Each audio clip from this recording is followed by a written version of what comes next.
Hello, and welcome to With Ronald Anderson. This is the network where we talk about things that deal with finance, things that deal with economics and business, but we talk about them in simple terms. Today we're going to be talking about the history of the gentrification of San Jose, California. Now, the reason why we're talking about the history is because it's important for you to understand how San Jose got gentrified. Then you can go on and look at the videos that tell you the result of the gentrification. First of all, let's start at the top. What is gentrification? Gentrification is the removal of one group of people by another group of people, usually some artisan group replacing a poor group of people. The term gentrification was coined by a lady named Ruth Glass in 1964 when she was hired to do a survey in London.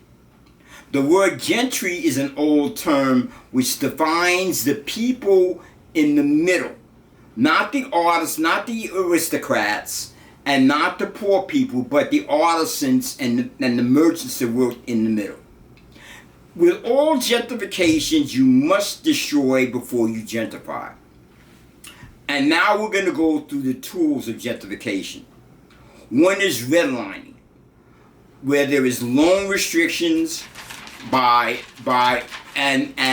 areas that have been laid out that there is little to no investment.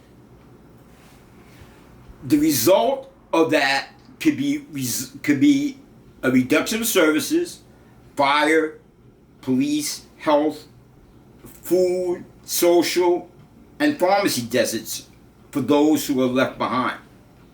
Restrictive covenants is in the title, and you may have it even in your title if you have an old title, although it's unenforceable.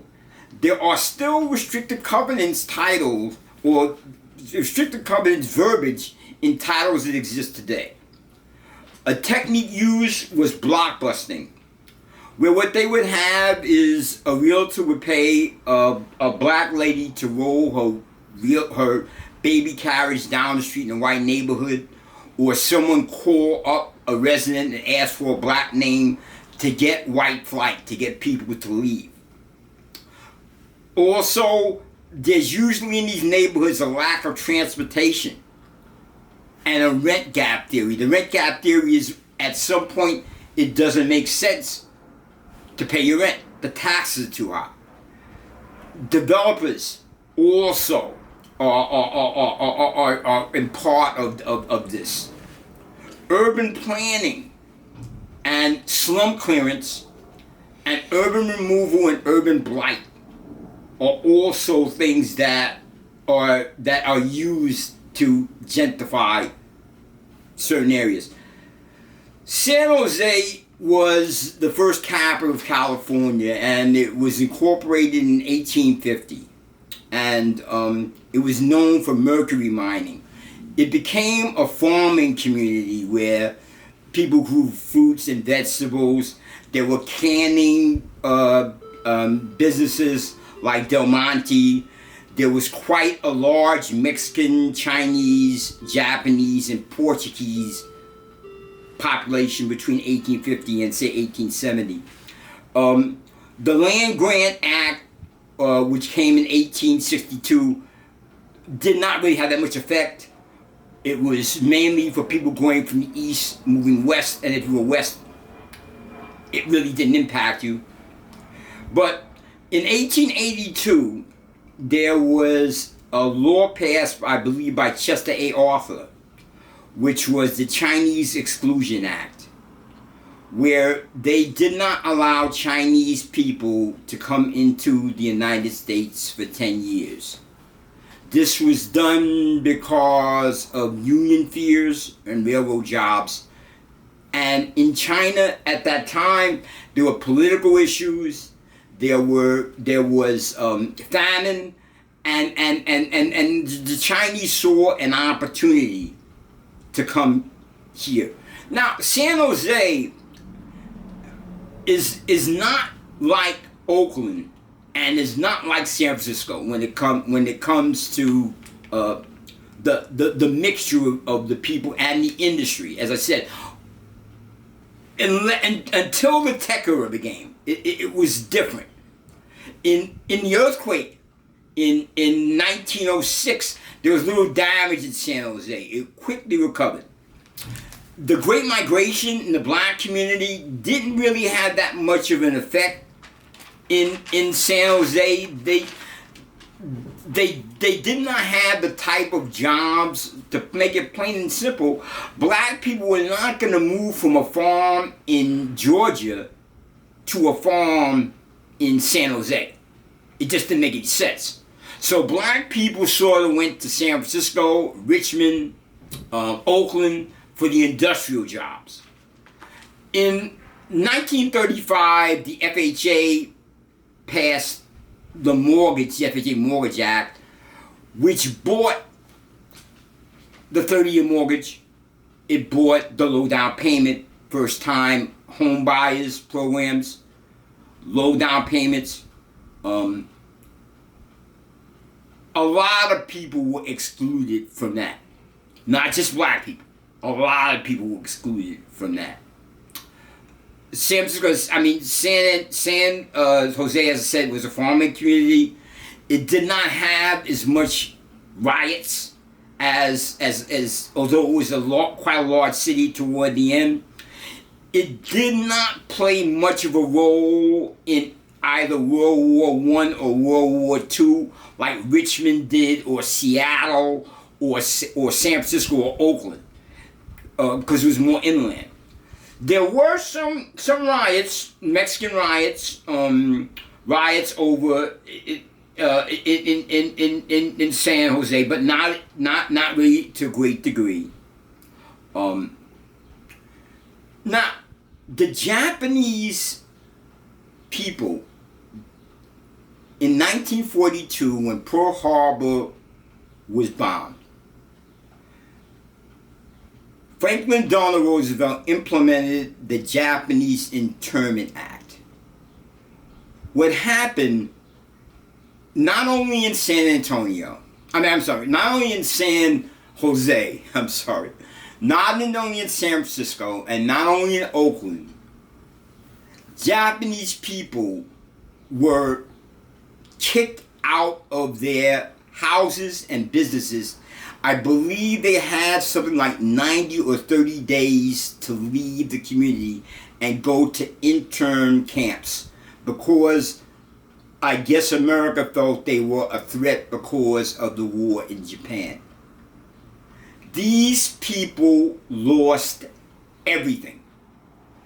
They sold their businesses for pennies on a dollar.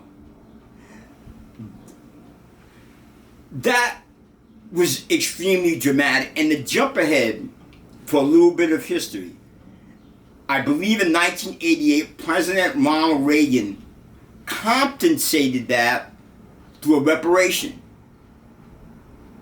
And the reparation was $20,000 per person if you were alive. In other words, if you were in the camp in 1942 and you were dead in 1980, your relatives got nothing. The only people that got money were people who were alive.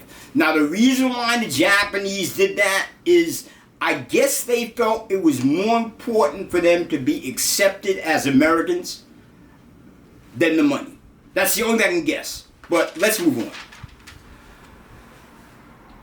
Let's talk a little bit more about San Jose. I'm sorry. I don't know what this is, San Antonio. But the housing prices after World War II went through the roof. Between 1976 and 2001, there was 1,000% increase in housing. San Jose was hot. Yet the poverty rate was 9%. The average house value at the time of the survey was $900,000. It is the third highest GDP city, gross domestic product. That's how they measure how large a city is financially, let's say, in the world. The population of San Jose is about 37% white, 37% Asian, and the rest are mixed between others. The Chinese in San Jose, Chinatown, jumping back, in 1931 became a storage yard. They kicked them out. The Japantown in San Jose is one of the largest Japantowns outside of Japan. I believe it's the third largest in the USA. That is being threatened by gentrification. There's a flea market. This flea market existed since 1960, had more than 4 million visitors a year on 120 acres, 450 vendors, and it is subject to a different kind of gentrification called transit-oriented gentrification, where they're going to build a BART station out there, and what has been found when they've done things like that is the entire neighborhood changes. I'd like to thank you very much for your time. Again, if you're following me on YouTube, subscribe. If you're following me on Facebook, give me a follow, give me a like. Thank you very much, and have a great day. Bye.